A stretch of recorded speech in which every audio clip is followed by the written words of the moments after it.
أعوذ بالله من الشيطان الرجيم. بسم الله الرحمن الرحيم. الحمد لله رب العالمين wassalatu wassalamu ala sayyidina Muhammad wa ala alihi wa barik wasallim. Insyaallah hari ini saya akan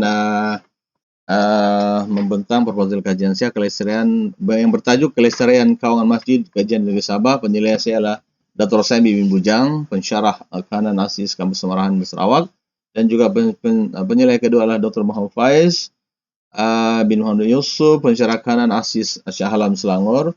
Dan ini adalah kajian yang saya buat IC 990 PhD Islamic Contemporary Studies. Tajuk kajian adalah Kelestarian Kawangan Masjid kajian di negeri Sabah. Latar belakang pengurusan kawangan isi masjid ini merupakan satu subjek perbincangan yang hangat di kalangan masyarakat, terutamanya di kalangan pencinta masjid, di dalam kalangan pegawai yang bertugas di institusi berkaitan dengan hal ehwal masjid lah. Di samping itu terdapat juga berbagai cadangan, berbagai saranan yang dikemukakan oleh ahli-ahli akademik dan pegawai-pegawai berkaitan dengan hal ehwal masjid, memastikan pengurusan kawangan masjid supaya jadi sistematik, teratur. Selain itu tidak kurang juga terdapat juga banyak saran dan cadangan yang dilontarkan bagi menjaga pendapatan bagi kelangsungan program-program pengimrahan masjid ini. Namun begitu, saya melihat bahwa belum terdapat satu model pengurusan kawangan masjid sama ada di Malaysia ataupun di Sabah khasnya lah, yang mana model kawangan tersebut dapat dijadikan sebagai panduan kepada individu yang terlibat dalam pengurusan masjid ataupun surau bagi meningkatkan pendapatan dan menyusun atur sistem kawangan masjid. Oleh demikian, apa yang saya nampak ya, dalam latar belakang kajian ini membincangkan tentang 3 perkara saja, yaitu yang pertama adalah masjid di Sabah, pengurusan keuangan masjid di Malaysia, dan juga sumber keuangan masjid di Malaysia. Yang saya seterusnya ialah tentang masjid, yang mana tentang institusi masjid. Ya, institusi masjid ini cantik teman-teman. Jadi masjid merupakan satu tempat untuk melakukan perbuatan sujud, dan dia juga merupakan satu tempat khusus yang amat dicintai dan disukai oleh Allah Subhanahu Wa Taala. Seperti yang dinyatakan oleh Muhammad Mahmud Hafiz, Roza dan Yusmini, Saimi karena ia mampu mewujudkan satu hubungan rapat kepada pencipta dengan hambanya. Menurut Luqman pula dan Musa, masjid ini berasal daripada perkataan Arab, yaitu sajadah sujudan, yang membawa maksud tempat sujud dan merupakan tempat beribadah, mewujudi dengan meletakkan dahi seorang hamba ke muka bumi. Ibnu Mansur, Ibnu Khaldun, Abdul Wahhab Hamidah tambah tahun menyatakan bahwa sujud itu dikatakan apabila seorang hamba melakukan perbuatan menundukkan kepalanya ke bumi dengan melipatkan badannya. Allah Subhanahu wa taala telah berfirman dalam Al-Qur'an surah Ar-Ra'd ayat yang ke-15, A'udzubillahi minasyaitonirrajim, walillahi yasjudu ma fis samawati wal ardi wa karha wa zilaluhum bil ghudwi wal ansal, yang bermaksud, dan kepada Allah jualah sekalian makhluk yang berada di langit dan di bumi tunduk dan patuh sama ada dengan sukarela atau terpaksa, dan demikian juga bayang-bayang mereka pada waktu pagi dan petang. Yang mana contoh perempuan Ibnu Katsir mentafsirkan dalam tafsirnya menyatakan bahwa Allah, ayat di atas, ayat yang tadi itu, yaitu Allah Subhanahu wa taala telah menerangkan bahwa Allah ini punya kebesaran dan kekuasaan dengan menewaskan segala sesuatu hanya tunduk dan patuh kepada Allah Subhanahu wa taala. Dan orang-orang beriman sujud kepada Allah Subhanahu wa taala dengan senang hati. Dan terpaksa bagi orang kafir pada masa pagi dan petang. Allah Subhanahu wa taala turut menegaskan bahwa masjid adalah satu tempat yang menjadi tumpuan, diberkati dan dimuliakan, seperti dinyatakan oleh Saimi Bujang, dan yang dinyatakan oleh Allah Subhanahu wa taala dalam surah Al-Isra dalam ayat yang pertama, A'udzubillahi minasyaitonirrajim, Subhanalladzi asra bi 'abdihi laila minal masjidil haram ilal masjidil aqsa alladzi barakna haulahu linuriyahu min ayatina innahu was-sami'ul basir. Surah ayat 1. Yang bermaksud Maha Suci Allah Subhanahu wa taala yang telah memperjalankan hambanya Muhammad pada malam hari daripada Masjidil Haram di Mekah ke Masjidil Aqsa di Palestina yang telah kami berkahi sekelilingnya agar kami memperlihatkan kepadanya sebahagian daripada tanda-tanda kebesaran kami.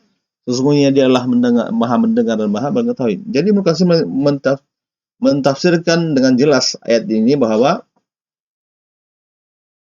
keagungan dan kekuasaan Allah Subhanahu wa taala yang tidak ada siapa pun yang boleh melakukan sesuatu yang melebihi kemampuan ini melainkan Allah Subhanahu wa taala. Dia membuktikan bahwa tidak Tuhan yang selain daripada Allah Subhanahu wa taala yang memperjalankan hambanya Nabi Muhammad sallallahu alaihi wasallam pada malam hari di gelap gelita daripada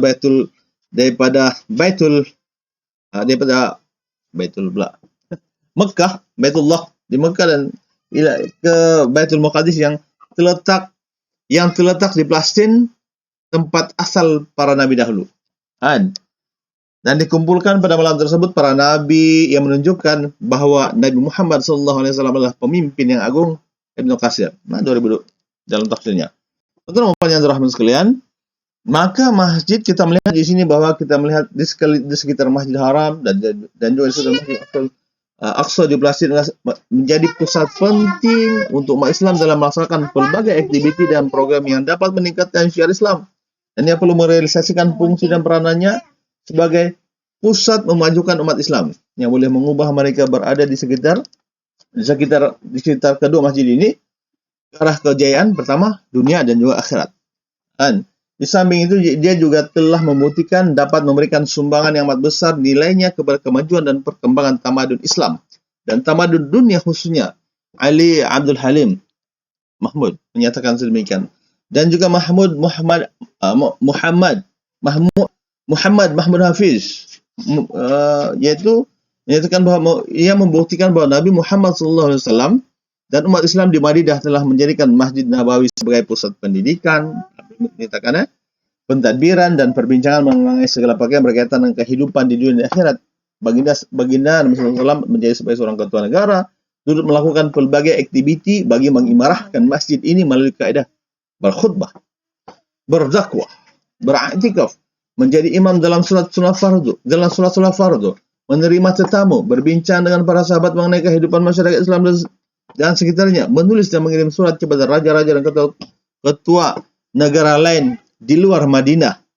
Kita melihat juga kejadian yang dibuat oleh Mahmud al-Burai, Hasan Ibrahim, Muhammad Tajuddin, Ahmad Salabian, Hasan Ibrahim, Saimi, Nasaha Sa'bin. Ia juga merupakan satu marca kemegahan dan keagungan agama Islam. Keagungan Islam ini sebagai pusat perkembangan umat Islam di pelosok dunia. Saimi Bujana Jumal agama Islam wilayah Persekutuan 1998. Oke. Dan tuan-tuan dan puan yang dirahmati Allah sekalian, kita melihat kepada latar belakang masjid lah. Latar belakang masjid ini. Bagi negeri Sabah, dalam konteks negeri Sabah sebenarnya adalah Jabatan Hak Ehwal Islam Negeri Sabah menyatakan bahwa masjid di Sabah ini dikategorikan kepada 6 bahagian. Yaitu Pantai Barat Utara, PBU, Tawau, Sandakan, Pedalaman Atas, Pantai Barat Selatan, dan Pedalaman Bawah. Dan jumlah masjid yang berdaftar di bawah Jahiz sebanyak 350 buah pada tahun 2021. Ya. Dan masjid paling banyak adalah di Pantai Barat Utara dan 89, dan paling sedikit ialah di pedalaman bawah. Dan kebanyakan masjid di Sabah ini dibagikan kepada kategori oleh Jahiz, masjid negeri, masjid daerah, masjid bandar, masjid institusi, masjid karya ataupun mukim, dan masjid solat Jumat. Dan di peringkat kebangsaan, Jakim telah membagikan masjid kepada 5 kategori. Masjid negara, masjid negeri, masjid jami', masjid jami' daerah, masjid universiti, dan masjid karya. Okey, kita lihat situ. Kemudian kita melihat di sini tentang pengurusan keuangan masjid. Siti Auliah, menurut Siti Auliah, masjid hendaklah memiliki pengurusan keuangan. Ya.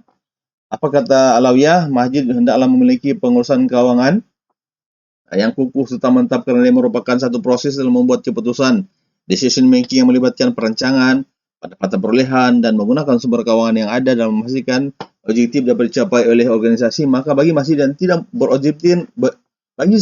seperti masjid ini yang tidak berobjektifkan kepada keuntungan, seharusnya segala aktiviti yang hendak dilaksanakan perlu memuaskan hati berbagai pihak supaya yang mempunyai kaitan dengannya berdasarkan kepada sumber dana yang diperolehi.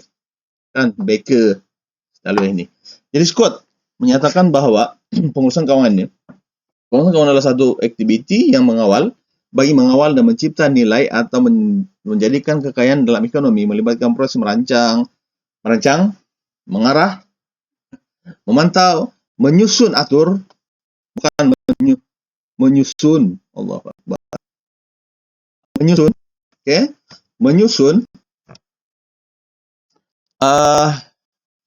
dan pengawalan sumber dana keuangan dalam organisasi tersebut. Baker kan, Baker juga menyatakan bahwa pengurusan keuangan merupakan satu proses membuat keputusan dalam membuat perancangan, memperolehi dan menggunakan sumber dana dengan tujuan mencapai objektif yang telah dibuat oleh organisasi. Jadi sebuah masjid biasanya mendapat bantuan keuangan daripada kerajaan negeri, orang perorangan, badan bukan kerajaan, dan orang ramai di sekitar masjid ataupun di luar kawasan masjid. Itu menurut Saimi. Jadi bantuan tersebut sama ada dalam bentuk dalam bentuk wang ringgit, tenaga, masa, idea dan sumbangan dan sebagainya seperti dinyatakan oleh Sohailin. Manakala perbelanjaan dari sudut keuangan pula melibatkan pembayaran utility, pembayaran bil, bantuan keuangan kepada keluarga yang miskin, pembelian bahan pakai buang seperti sabun, sanitizer, lampu, kepala pipe dan sebagainya. Namun demikian terdapat juga sebahagian masjid yang mengambil pekerja kebersihan kawasan masjid dan skop kerja seperti membersihkan kawasan masjid, mengemas sejarah, mencuci kain sarung, mengelap cermin, membersih tandas, seperti yang oleh Sohailin. Seterusnya, selain itu terdapat juga masjid menjalankan aktiviti ekonomi, ya, ekonomi,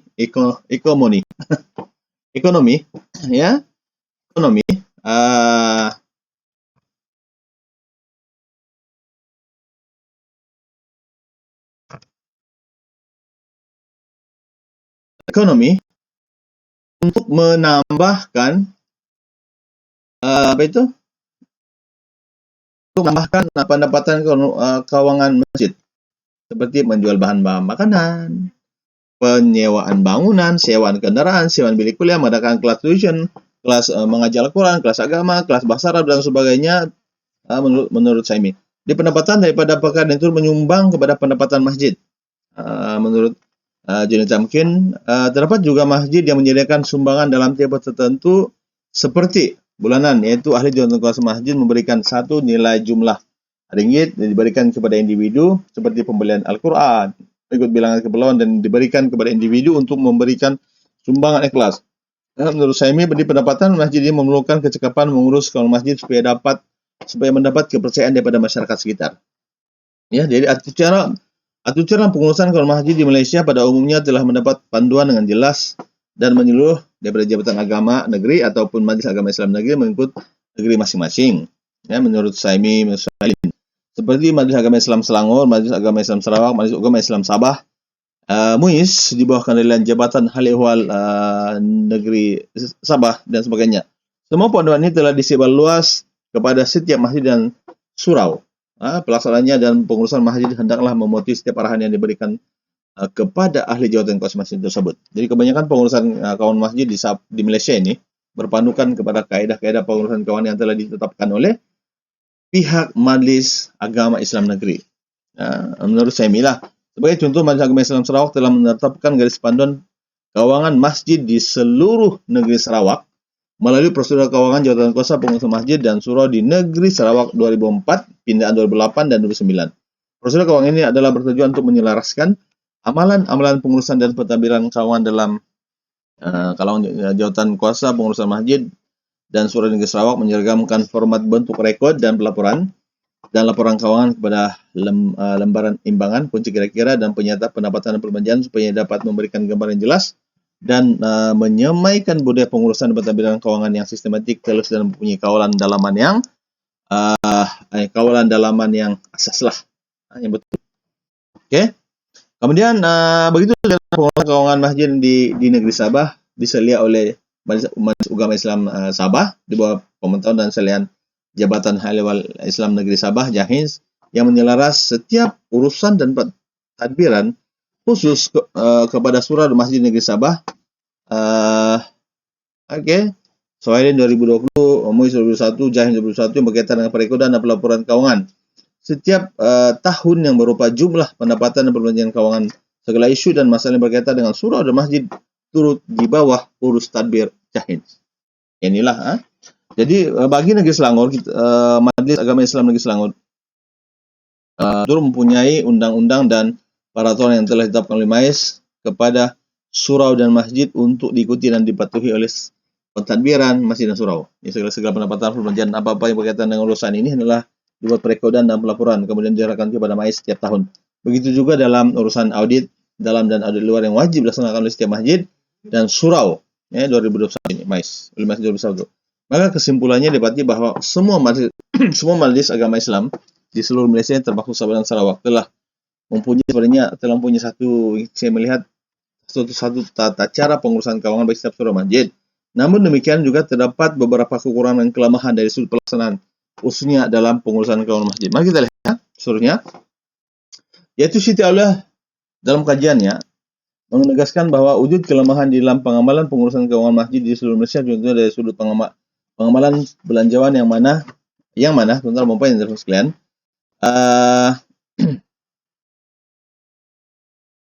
yang mana pengelolaan belanjaan yang mana masjid tidak menyediakan belanjawan dalam bentuk tunai untuk dijadikan sebagai rujukan dalam mengurus keuangan. Tidak ada laporan lengkap berkaitan kutipan wang masjid dan perbelanjaan dana oleh sumber dana, sedangkan dan sebagainya. Malah tidak terdapat satu panduan yang ditentukan untuk dijadikan sebagai piawai standar dari aspek pengawasan masjid secara fizikal, kuasa, perekodan dalam sumber keuangan, tugas yang tidak teratur dan terasing, pengoperasian bank dan pelaporan data atau maklumat keuangan yang perlu digunakan oleh masjid di semenanjung Malaysia.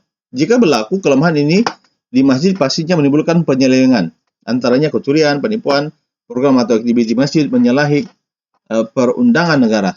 Seperti dalam kajian Muhammad Yahya, Honorita dan Nur Saadani. Walaupun agama Islam, Majelis Agama Islam Negeri MAIN ataupun Jahin, Jabatan Agama Islam Negeri telah menyediakan panduan-panduan ini dalam mengelola pengurusan keuangan, namun kebanyakan panduan-panduan tersebut hanya dalam bentuk menyelaraskan pengawalan amalan pengurusan dan mentadbir keuangan seperti perekodan, dokumentasi, had perbelanjaan, pengeluaran laporan audit, pengeluaran keuangan, laporan audit dan kawalan dalaman keuangan. Selain itu, pengurusan keuangan masjid atau surau turut akur dengan arahan perbendaraan dan perbelanjaan atau pengeluaran keuangan. Oleh itu masih terdapat model keuangan yang khusus bagi memastikan kelesian pengurusan keuangan masjid. Maka dengan ini yang mewujudkan satu gelombang akademik bagi kajian untuk mewujudkan satu model kelesian keuangan masjid di Sabah, di Sabah lah. Jadi sumber-sumber keuangan masjid, mari kita lihat ialah masjid di Malaysia pada dasarnya adalah harta wakaf. Maka Majelis Agama Islam Negeri MAIN adalah pemilik tunggal kepada masjid ini, kata Masyidah 2004. Sebaliknya, masjid wakaf tidak boleh dimiliki oleh orang sorangan atau swasta. Dari sudut perundangan pentadbiran pengurusan keuangan masjid Malaysia adalah berada di bawah bidang kuasa kajian negeri. Kuasa kajian negeri melalui MAIN, seperti mana telah menentukan dalam perlembagaan persekutuan oleh Ahmad Ibrahim 1997. Oleh itu, pelaksanaan dan penganjuran program pengembangan masjid terkait rapat dengan sistem pengurusan keuangan. Jumat Abdul Muin 2012 menyatakan bahwa pengurusan keuangan merupakan satu seni, sains, khususnya dalam pengendalian keuangan, maka hendaklah dikuasai dimiliki oleh setiap individu ataupun organisasi. 4. Khairul Nizam Wahid menyatakan bahwa aktiviti yang dikelolakan oleh masjid hendaklah boleh meningkatkan ekonomi sesebuah masyarakat, iaitu melalui pembentukan modal insan. Kemudian keaktifan masjid dalam melaksanakan pelbagai aktiviti masjid, tahap pendidikan pengurus masjid, kekerapan, mengadakan mesyuarat atau perjumpaan, dan sumber dana yang cukup boleh meningkatkan ekonomi sesebuah masjid. Misalnya kita melihat Amaliyah dalam kajiannya 2007 menyatakan dalam kajian mereka berkaitan dengan sumber pendapatan dan perbelanjaan di masjid-masjid sekitar kawasan Malaysia Barat. Kajian tersebut menyatakan bahwa terdapat dua jenis sumber dana yang diperoleh oleh masjid. Satu sumber dana yang diperoleh daripada kerajaan negeri, dan satu lagi dana daripada sumbangan orang ramai, dan diperoleh daripada Karena ini digunakan untuk penyelenggaraan masjid dan aktiviti agama di masjid lah. Dana dari sumber awam pula digunakan untuk menampung perbelanjaan aktiviti keagamaan dan memberi bantuan sosial kepada orang yang memerlukannya. Kajian daripada Aizul Kibli Omar, masjid di daerah Wompasu ke Darul Aman. Kajian ini mendapati bahawa masjid di daerah ini banyak memperoleh dana pendapatan melalui sedekah. Yang 80% adalah sumber pendapatan masjid. Pendapatan bulanan sebuah masjid secara rata boleh mencapai 3.700 dan pula pengurusan pendapatan masjid di daerah ini dapat dibagikan kepada dua. Dana am dan dana khas. Dalam pengurusan perbelanjaan pula dibagikan kepada 3 kategori, yaitu idariyah, istimaiyah, dan tijariyah. Ya. Begitu juga dengan Ahmad dalam sumber keuangan masjid ini adalah Ahmad Fikri Absari. 2011 telah menyatakan bahwa ekonomi masjid dapat ditingkatkan berdasarkan pada strategi pengurusan ekonomi dan rencang seluruhnya dilaksanakan dan diaplikasikan oleh jawatan keuangan masjid mengikut panduan Al-Quran dan Sunnah. Carolina pernah menyatakan bahwa masjid perlu bantuan dari institusi lain seperti kerajaan dan swasta untuk memantapkan ekonomi masjid. Itu yang dinyatakan. Johnny Tamkin mencarangkan strategi menambah sumber dana masjid dengan melakukan kutipan tetap melalui dermah setiap bulanan daripada ahli karya di sekitar masjid. Operasi masjid diwujudkan dan dimantapkan memperbagikan bentuk pelaburan dan sumber masjid sedia ada. Aset pelaburan masjid sedia dilaburkan, aset harta masjid dilaburkan dan disewakan, serta kemudahan dewan turut disewakan kepada orang ramai dan organisasi. Selain itu, Johnny Tamkin juga telah menyatakan bahwa turut mengumpulkan beberapa langkah untuk memperbagikan dana masjid dengan melangkah sistem pelaburan masjid dalam pasaran modal secara Islam seperti pelaburan saham Islam, unit amanah Islam, sukuk, dan lain-lain lagi. Selain itu, masjid juga perlu membentuk gabungan koperasi masjid antara daerah atau negeri agar ia dapat membantu keuangan Islam dan memberikan bantuan keuangan kepada mereka bagi memulakan perniagaan. Dan selain itu, dalam kajian Muhammad Rusdan 2016 menyatakan bahwa masjid Malaysia ini kebanyakannya kurang mendapat dana masjid, kurang menggunakan dana masjid secara berkesan serta hanya cenderung menyimpan dana dalam masjid. Dana masjid tersebut dalam bank atau seumpamanya bagi mendapatkan pulangan yang tidak banyak hasilnya. Kesan daripada tindakan tersebut menyebabkan berlaku keterbatasan pelaksanaan aktiviti masjid terhadap masyarakat sekitar. Kajian daripada Zakaria Hari dan Muhammad Jamal mendapati bahwa dua kategori dana yang diperolehi oleh masjid yaitu dana tradisi dan dana umum. Kajian itu menjelaskan bahwa kebanyakan masjid karya di Malaysia menghadapi isu dana yang tidak mencukupi dalam pelaksanaan aktiviti masjid. Hal ini berlaku karena pihak masjid hanya mengharapkan kutipan dana daripada sumber-sumber tamu masjid dan olehnya bantuan keuangan daripada pekerjaan dan juga pihak berkuasa atau masjid agama Islam negeri. Maka ia telah menyebabkan masjid menjadi pasif. Fungsi masjid amat terhad kepada urusan mereka solat berjamaah sahaja dan aktiviti dalam bentuk keagamaan masyarakat setempat tidak dapat dilaksanakan. Jadi kajian daripada Ja'far Ahmad menyatakan bahwa 16 buah masjid di Malaysia mempunyai pendapatan yang melebihi 1 juta setahun. Sumber dana masjid ini diperolehi daripada dermah solat Jumaat, pendapatan melalui aset fizikal dan aset keuangan yang dimiliki oleh masjid berkenaan.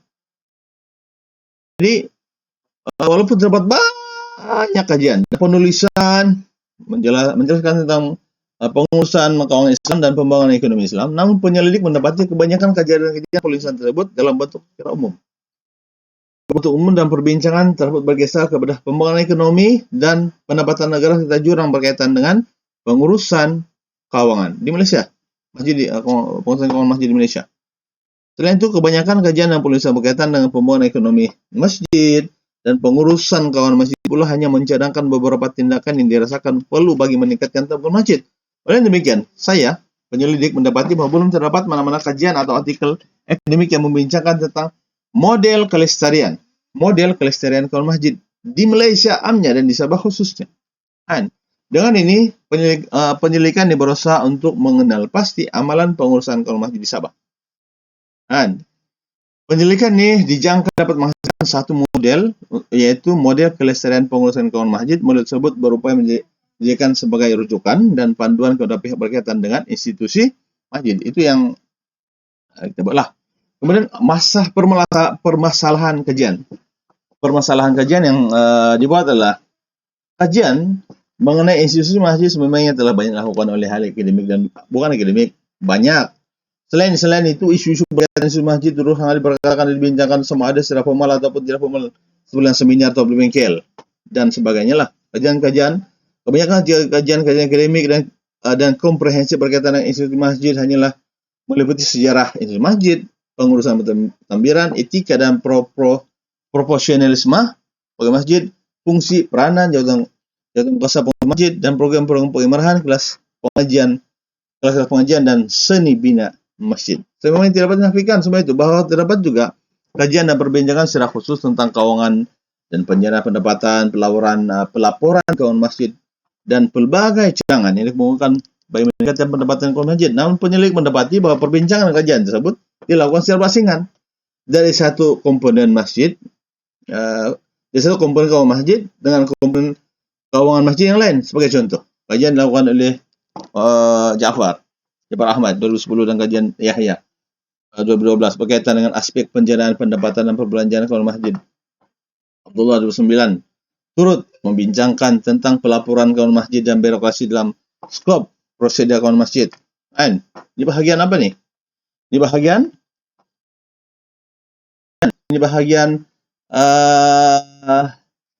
institusi masjid, sejarah masjid, masjid.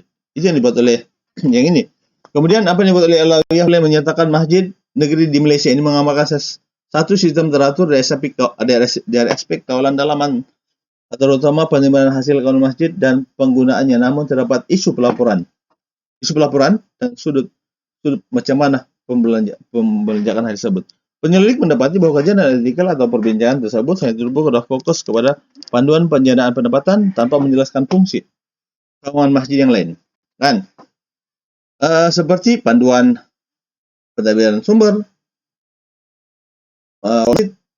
panduan perbelanjaan, dan panduan perikodan. Terdapat juga kajian berkaitan dengan keuangan masjid dari aspek perikodan dan pelaporan dan masjid.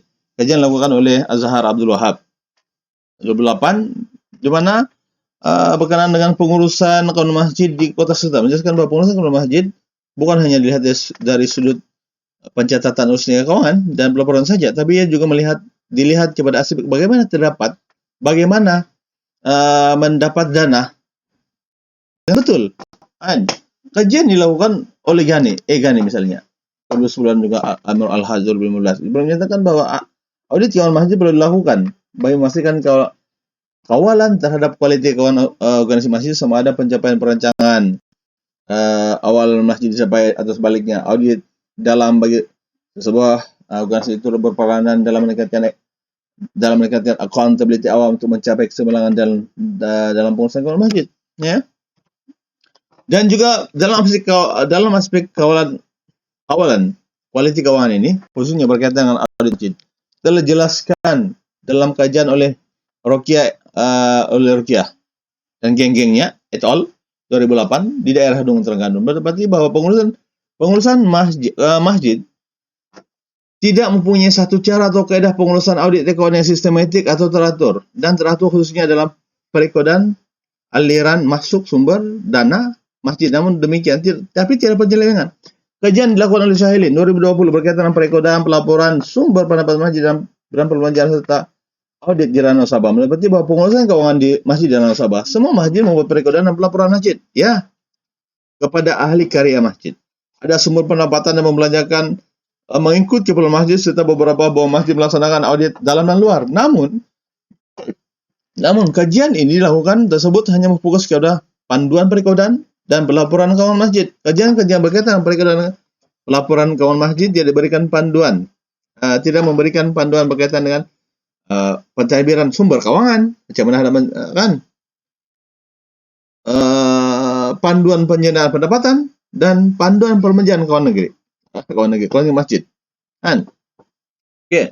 Jadi penyelidik mendapati bahwa kajian secara akademik komprehensif dan menyeluruh berkaitan dengan panduan pengurusan sumber keuangan, pengurusan sumber keuangan, panduan menjanah pendapatan, panduan pelaburan, panduan perbelanjaan, panduan kawalan dan audit keuangan, panduan pelaporan dan kesan pengurusan keuangan yang lestari belum pernah diadakan sama ada di Malaysia ataupun di Sabah. Oleh itu kajian ini berusaha menggabungkan semua panduan-panduan yang ada, yang telah dikemukakan oleh ahli akademik maupun pegawai-pegawai yang terlibat secara langsung dalam institusi masjid. Dia gabungan semua panduan dan saranan tersebut jadikan sebagai satu model kelestarian keuangan masjid. Bagaimana semua benda ini digabungkan untuk kelestarian keuangan masjid? Oke, persoalan dan objektif. Persoalan, apakah sumber pendapatan dan corak perbelanjaan keuangan masjid di Sabah? Jadi, objektif adalah mengenal pasti sumber pendapatan dan corak perbelanjaan keuangan masjid di Sabah. 2. Apakah kaedah atau prosedur yang menjadi standar untuk pengurusan keuangan masjid di Sabah? Kajian adalah menjelaskan kaedah dan prosedur menjadi sandaran untuk pengurusan keuangan masjid di Sabah. 3. Bagaimana model kelestarian keuangan masjid di Sabah? Jadi, objektif adalah mewujudkan model kelestarian keuangan masjid di Sabah. Teori, sumbangan. Sumbangan kajian adalah disiplin teori, di mana teori yang saya akan gunakan adalah teori PTJ, teori PKSE, dan juga model koridor tunai, aliran tunai. Model koridor aliran tunai ini, kajian ini memperlihatkan bagaimana kemampuan teori-teori yang digunakan untuk membantu menyelesaikan permasalahan yang berkaitan dengan sumber dana, agihan, dan dokumentasi. Kemudian dari segi metodologi ialah pendidikan menggunakan kaedah kumpulasi maklumat dan data kualitatif secara temu bual, struktur, persampilan bertujuan, kaedah pemilihan responden kajian, analisis kajian dan menggunakan atlasi sebagai tools analisis data turut menjadi rujukan kepada penyelidik seterusnya. Dari secara praktikal, hasil penemuan daripada kajian ini dijangka dapat membantu dan menjadi panduan khusus kepada ejekan masjid yang sedang terlibat dalam pengurusan isu masjid, supaya memberi sumbangan kepada pihak yang terlibat untuk masjid mengenal pasti kelebihan dan kelemahan masjid, meningkatkan kelestarian keuangan masjid di Sabah khususnya lah. Oke, skop dan batasan kajian hanya tertumpu di masjid-masjid di negeri Sabah, yaitu di Malaysia. Ciri-ciri pemilihan lokasi. Oke, 1. Kepelbagaian etnik, rumpun bangsa dan budaya. Di Sabah ini didiami oleh bangsa Kadazan Dusun, Cina, Sino, Bajau, Murut, Bugis, Pakistan, Melayu, Mamak, Tatu, dan sebagainya. Ciri dia. Yang kedua, lokasi di Sabah ini berbukit bukau, gunung karang, dan tepi pantai. Yang mana Sabah ini ada bukit, ada gunung, dan ada tepi pantai. Okay? Kemudian anutan di Sabah ini, anutan agama di Sabah yang berlainan. Penganut di Sabah majoritinya Islam. Selain itu Kristen, Buddha, Pagan, mewujarkan kajian dilakukanlah. Kemudian Sabah, kedua negeri terbesar di Malaysia, dan seterusnya yang terakhirlah keperluan kajian ilmiah lah. Kajian kelestarian masjid ini dilaksanakan di Sabah kerana kajian yang berkaitan dengan Sabah hanya berkaitan dalam bidang pendidikan, pelancongan, kebudayaan, dan pertanian. Ini kita lihat sekarang inilah. Ya. Kemudian kerangka teori yang saya akan gunakan ada 3. Teori PTJ, pengurusan tanggung jawab, model PKSE, keuangan sektor awam, pengurusan keuangan sektor awam, dan model koridor aliran tunai, yang mana ini adalah accountability. Pengertian adalah accountability seorang pengurus yang mempunyai pengaruh kuat dalam mengatur perbelanjaan terhadap asas. Konsep pelaksanaan adalah setiap pelaksanaan setiap perbelanjaan keuangan diperoleh daripada pusat dan diserahkan kepada pusat tanggung jawab, dan untuk membiayai aktiviti ataupun kegiatan oleh pengurus dengan mengikuti peraturan yang ditentukan, yang sudah ditentukanlah. PKSE adalah pengurusan yang lebih kepada pengurusan sumber keuangan dengan berdasarkan kepada tata cara dan peraturan di dalam sebuah negara. Dan konsep pelaksanaan dalam 4 perkara paling penting ialah pengawalan, kecekapan, kebersamaan, dan nilai dilaksanakan dalam sebuah organisasi. Model koridor tunai dimulakan satu model, yaitu mengerti adalah pengurusan aliran tunai, sumber keuangan, dan penjanaan sumber pendapatan keuangan. Konsep ialah 4 bahagian koridor yang menjadi sumber pendapatan seseorang, yaitu employee, self-employed, business owner, dan investor. Dan dalam teori-teori ini akan digunakan, diaplikasikan untuk mewujudkan kelestarian keuangan masjid. Terusnya, metodologi yang saya akan gunakan adalah kualitatif. Saya akan menggunakan sepenuhnya kualitatif, yang mana satu teknik penyelidikan konvensional dan yang dalam bentuk naratif dan deskriptif, di samping penulisannya secara verbatim ayat demi ayat tanpa mempunyai ayat bersifat statik. Kaedah pengumpulan data kajian ialah data primer, temu bual dan pemerhatian saya akan gunakan. Dan data sekunder yaitu data menggunakan kaedah perpustakaan dan carian di web, carian di perpustakaan, portal carian web seperti Google Scholar dan laman sesawang Jabatan Penjakim, dan sebagainya lah. Oke, saya akan gunakan kaedah reka bentuk kajian. Kajian ini adalah kualitatif deskriptif, yaitu membuat huraian, yaitu kajian ini ialah membuat huraian memahaminya berkaitan dengan beberapa ciri dan aspek dalam tiap-tiap sesuatu populasi yang dikaji oleh pengkaji, ataupun menjelaskan dan menerangkan orang yang menjadi sampel kajiannya, dan ia turut mendapat menerangkan persoalan asas kajian ini, yaitu persoalan bagaimana. Maksudnya di sinilah setiap kajian temu bual dan pemerhatian dicatat oleh pengkaji, dan pengkaji akan menulis, mencatat segala apa yang berlaku dalam temu bual. Dan setiap pergerakan akan ditulis oleh pengkaji yang paling berkenan untuk menjawab persoalan bagaimana. Untuk menjawab persoalan bagaimana. Untuk menjawab persoalan. Ya, itulah reka bentuk kajian. Reka kajian kualitatif deskriptif lah. Deskrip. Oke, kemudian instrumen kajian temu bual dan juga pemerhatian, di mana temu bual ialah saya akan menggunakan temu bual separastruktur ataupun terpiawai secara bersemuka face to face untuk melihat data atau maklumat daripada responden akan menggunakan digunakan melibatkan 50 individu pengurusi masjid, 3 pegawai terlibat pengurusan masjid di negeri dan daerah. Okay. Kemudian pemerhatian mengamati tingkah laku subjek berdasarkan kepada pembuluh yang dikenal pasti. Okay, apa-apa yang terlibat lah. Okay. Kemudian kaedah persampilan kajian populasi saya bagikan kepada dua, kriteria individu dan kriteria kawasan. Yang mana individu yang terlibat hanyalah bendahari dan pengurusi. Kawasan bandar, kawasan luar bandar dan pedalaman. Sampel kajian 25 buah masjid, melibatkan 25 buah masjid sahaja, 50 orang, yaitu 25 pengurusi dan 25 bendahari. Kaedah persampilan kajian ialah persampilan bertujuan, prosedur dengan memilih responden sebagai subjek dan memenuhi ciri-ciri tertentu berdasarkan kepada ciri-ciri yang telah ditentukan oleh pengkaji. Maka responden yang tidak dipilih tidak akan dipilih jika tidak memenuhi ciri-ciri tersebut dalam kajian ini, ya. Oke. Kemudian proses pengumpulan data melalui temu bual secara bertutur dan pemerhatian, yaitu dalam temu bual secara bertutur ini adalah kaedah yang digunakan untuk mendapatkan maklum balas daripada responden berdasarkan item-item soalan-soalan yang ditemukan.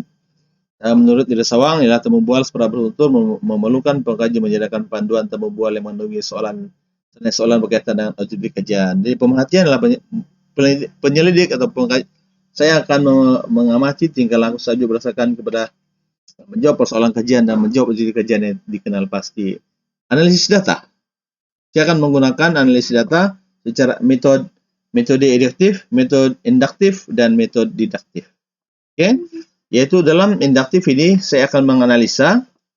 Penganalisa akan menganalisa data berdasarkan kepada pola pemikiran bagi mencari bukti daripada perkara yang khusus untuk mencapai satu kesimpulan yang umum. Maksudnya di sini saya ada data-data, dan data ini saya akan buat satu kesimpulan. Dalam didaktif yaitu menganalisi satu model atau teori yang telah dibentuk dan digunakan oleh pengkaji, yang mana saya ada 3 kerangka teori, dan saya akan gunakan untuk yang dibentuk ini untuk saya gunakan dalam kajian saya. Dan terusnya lah kesan dan kepercayaan instrumen yang saya akan buat. Saya akan uji terlebih dahulu kesan dan kepercayaan penilaian untuk menguji sama ada objektif kajian dapat dicapai berdasarkan kepada soalan-soalan yang dikemukakan kepada masjid yang akan ditentukan. Kemudian tools analisis data adalah CTI, Atlas TI 90 yang saya akan gunakan. Dan inilah struktur kajian. Dia 6 bab. Pertama, bab 1 pendahuluan, bab kedua adalah kelestarian ekonomi masjid di Sabah, bab 3 adalah teori pengurusan ataupun kerangka teori ataupun teori pengurusan keuangan, 4 metodologi kajian, 5 analisis kajian dan rumusan, dan bab 6 adalah saranan dan cadangan. Dan inilah jadwal penyelidikan saya semester 1, 2, 3, 4, 5, 6. Semester 1 draft. Semester 2 ialah bab 1 sampai bab 3. Dan sampai menjalankan kajian analisis. Semester 3 analisis data dan laporan kerja rintis. 4 membentang kemajuan. Kelima pembentangan, dan keenam adalah penyerahan BIS. Jadi saya rasa itu saja pembentangan saya dalam proposal ini. Sekian, terima kasih.